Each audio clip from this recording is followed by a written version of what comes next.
Sabrina 2000s comic, issue 28. The story starts out with Zelda coming home with her date.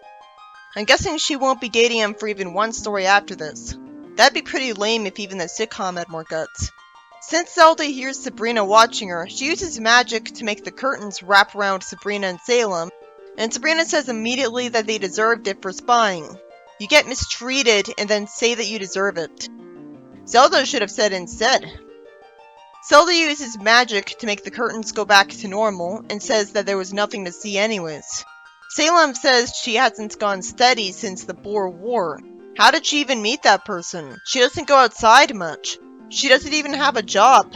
Sabrina feels sorry for Zelda, and Salem says Cupid isn't doing his job, and he knows other archetypes too, since it's a universe with witches. He calls Cupid to ask him to make Zelda's date like her. Sabrina's too naive to see the problem with Cupid brainwashing people into falling in love, even though she constantly refuses to use magic to even benefit herself because she's such a goody two-shoes. Salem says that lots of iconic characters live in the other realm and brings her to Cupid, who's on strike. He gives Salem the secret handshake, as I'm glad he doesn't look like a grown man. Why the hell is Salem calling himself Salem the Warlock instead of Salem Saberhagen or something? This isn't Sonic. There's so many warlocks. This would be like Harvey being called Harvey the Human. And I'm not enjoying this kind of lazy plot. I'd rather have a story about Sabrina using her witch powers in a mundane life instead of they meet Cupid just because they're witches. Go figure, Cupid's gonna do what Cupid does, or need help because of what Cupid does. After Cupid offers to buy Salem a bowl of milk at Mother Nature's Inn, and I wonder if other realm cats don't get an upset stomach from milk, Cupid refuses to help Sabrina out of nowhere, because the plot would be a lot faster then. Sabrina says, I thought we were here to get Cupid to help Aunt Zelda fall in love. I thought she was here to help Zelda's boyfriend fall in love. He explains that he's at this every day with no overtime, and he hates the uniform. Sabrina says he's got a wonderful job, and anybody would want to shoot arrows to make people fall in love. And what took him so long to refuse to do his job then? Sabrina thinks brainwashing is wrong, hence why she doesn't brainwash Jem to be good or change people's minds with magic at every opportunity. And yet she thinks that using magic to force people to want to sleep with people isn't creepy. Cupid shoots an arrow to make Salem fall in love with a giant floating eyeball, which flies away, and already this changes Sabrina's mind about the morality of love arrows. She didn't think about them at all, did she? He gives her his job, which I predicted from a page ago.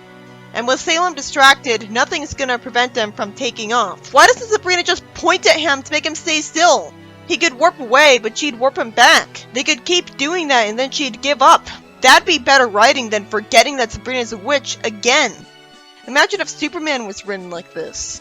Why doesn't Sabrina tell Zelda that she has to do Cupid's job right away when she asks her why she's not having breakfast with her? Why did she bother trying to lie when she had a bow and arrow quiver on her back? Well, Zelda does believe her that she joined a school archery club. Sabrina says she hates fibbing to Zelda. What kind of lame girl would say fibbing? Sabrina asks where she should begin. She wants to make Harvey madly in love with her. Doesn't she realize that he has to look at her to fall for her?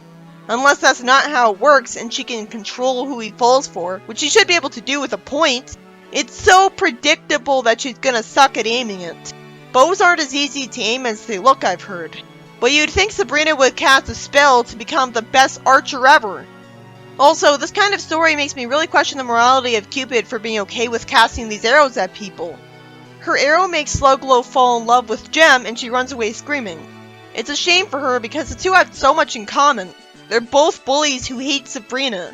You'd think they would bond over that. I'm glad Jem was the victim. Sabrina gives up on the bow right away just because she can't aim it and thus doesn't understand it. It'd be better if she gave up on it from guilt after doing everything right. Salem shows up in front of her and says that when he broke up with the eyeball, there were lots of big tears. But the eyeball was running away from him in fear. I guess the eyeball is only an artificial life form with water in it, since that thing wouldn't be able to eat or breathe. Salem guesses that Cupid went to Vacation Casino, where no one under 400 is allowed inside because bullshit. Why the hell couldn't I see what Salem was doing in there?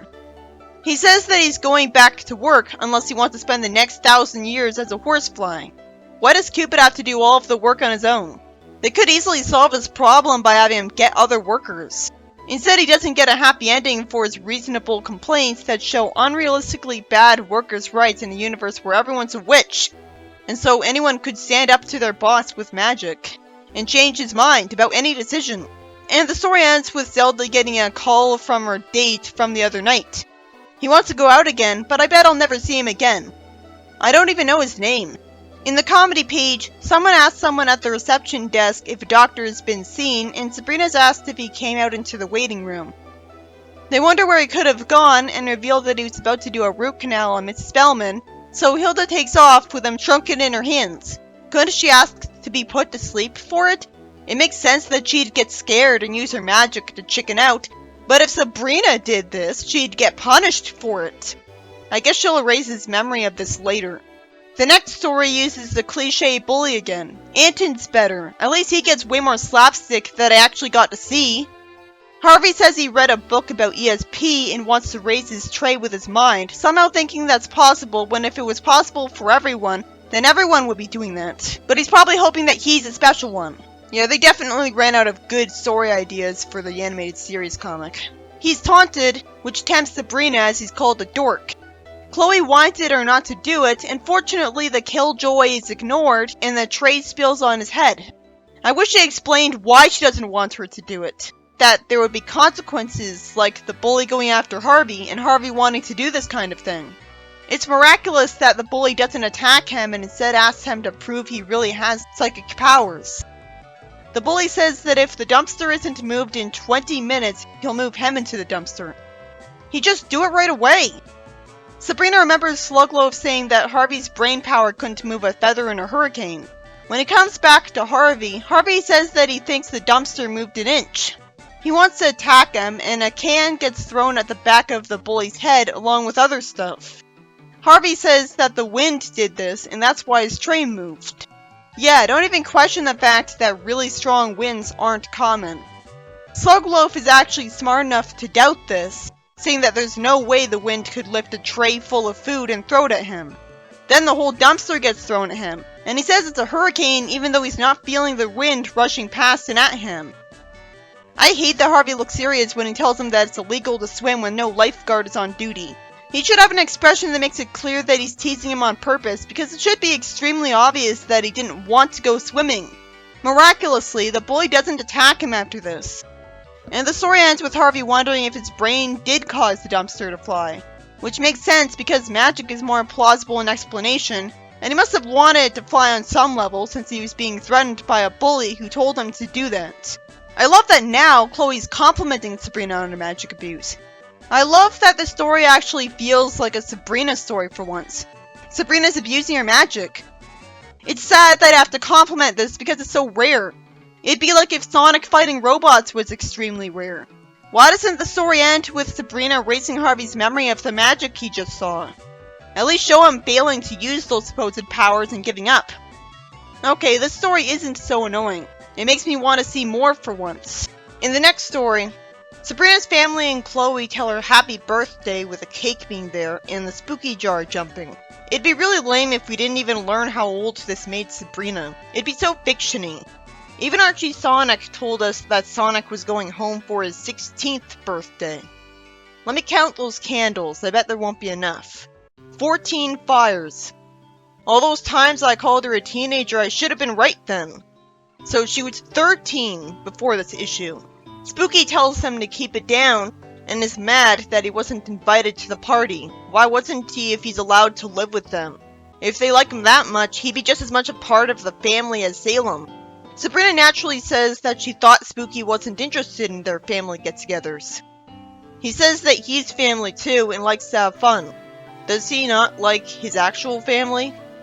He asks how he participates in a birthday party, revealing that somehow genies don't have those. Genie parents either suck or are poor. Hilda says that you just show up with a present. He says it's too late to shop. No, it isn't. Just warp. Warp stuff to you. He says he'll grant her one wish, but he does that all the time. Why is she like, you mean I can have anything I want? You use Spooky all the time. He says he'll just charge it to his credit card. It won't cost money. If every time he granted a wish, it cost the family money, and here he's just letting her do this for free, that's a scam because the family can cast spells without needing to pay him for every spell. And if it did cost money, he'd be hidden from Sabrina. If he's joking, that's a dumb joke.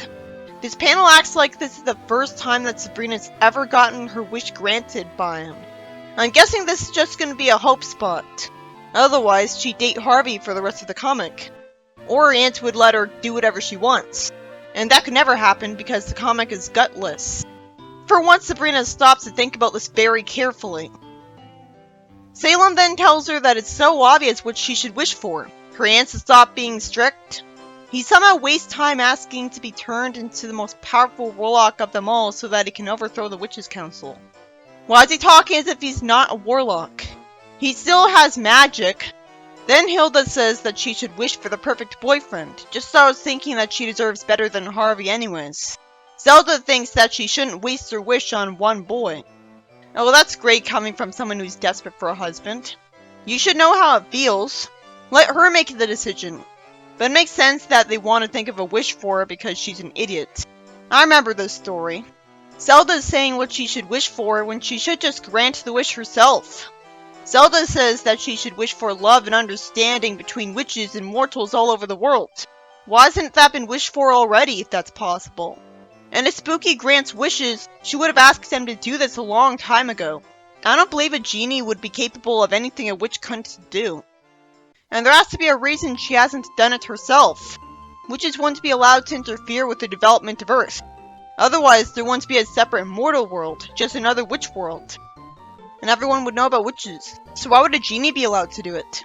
Spooky would tell her, I'm not allowed to grant that wish and you should know that. But that'd be good writing. And then I wouldn't be confused about why the goody two-shoes Sabrina never wishes for world peace. Chloe asked her to wish for 100 wishes. At least she explains that she saw a movie where that worked. You'd think Spooky would say that that would never work. Hilda says it instead, so we don't know if that's true for sure. Because they all start arguing over what she should wish for, she wishes they'd stop arguing, and Spooky is brain-dead idiotic enough to grant that wish when it's obvious that that would be a waste of a wish, and not a good birthday present. And also, if he lives with them, they'd obviously ask him for another wish right away, and the story wouldn't end there, because they're allowed to get as many wishes from him as they want. She couldn't literally get anything she wanted, because her aunt would undo it if they disapproved. So what's the point? I'm glad he didn't go away at the end of the story, so I can assume that he really did grant her a real wish after this. Too bad we'll never know what her actual wish was, because the story ended too early. You'd think that Sabrina, who's been primarily known as impulsive throughout her character's lifetime, would just make her wish immediately. That's a huge out-of-character moment just to make the whole plot happen. The arguing should have started before she could even say anything. I'm glad this page showed off that Hilda and Zelda are distinct people for once, because Hilda wants Sabrina to have a selfish wish, while Zelda wants world peace more. It's still not memorable that they have slightly different personalities, though. Why isn't Hilda always the fun aunt for Sabrina who's always encouraging her to use her magic selfishly then? Now she's encouraging her to abuse her magic? Why doesn't she tell her to use her own magic to get a perfect boyfriend? And this is the main writer. 2 writers isn't enough to prevent resentment from the audience at the writers, though. This whole issue seemed remarkably good compared to the earlier issues. The first story, by Mike Gallagher, sadly doesn't develop the character of Zelda's date and have him be a regular character for a while, and instead it's about Sabrina being forced to replace Cupid, with apparently no direction. So she just tries to fire at Harvey for herself, and of course fails because it's a bow she sucks at.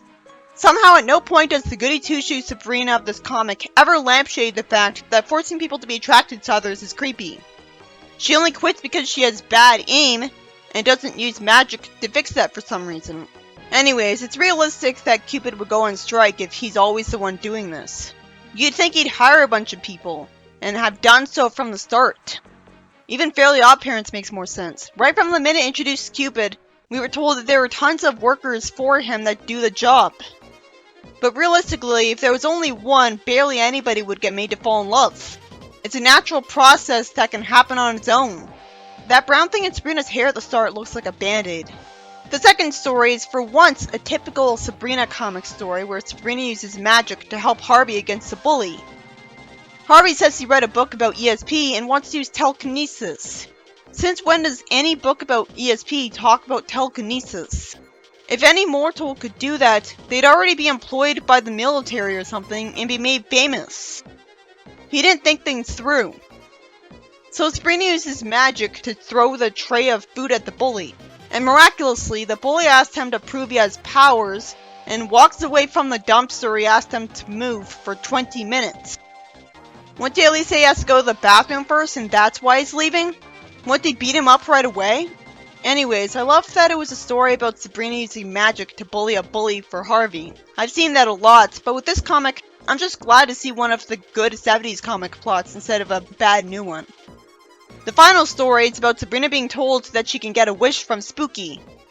And she reacts as if she's never asked for a favor from him before and been granted it without it being her birthday.